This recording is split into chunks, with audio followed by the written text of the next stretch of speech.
Abangan ngayong Biyernes ang mga tagpo sa International Forum on Legal Aid na ginanap sa bansang Taiwan na dinaluhan ng Public Attorney's Office at ang ating Chief Public Attorney, Persida Acosta, sa ating hashtag PAW ng Mamamayan. Kung may pagbabago ba sa entertainment industry na pangarap mo, ano sa palagay mo magandang pagbabago?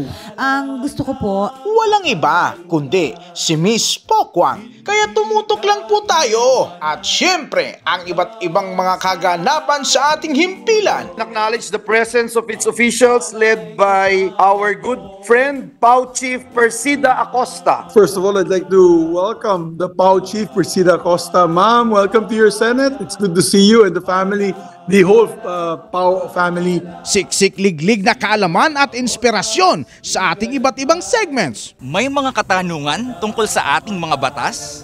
Pero walang oras at laging on the go? nasa bahay at nais tumutok sa programang mahalaga at puno ng kaalaman? Dagdag pa ang mga aral sa buhay at mga paalala. Para sa inyo po ang programang ito, ang Persida Acosta's Legal Advice. Libre at walang bayad. Hashtag pala.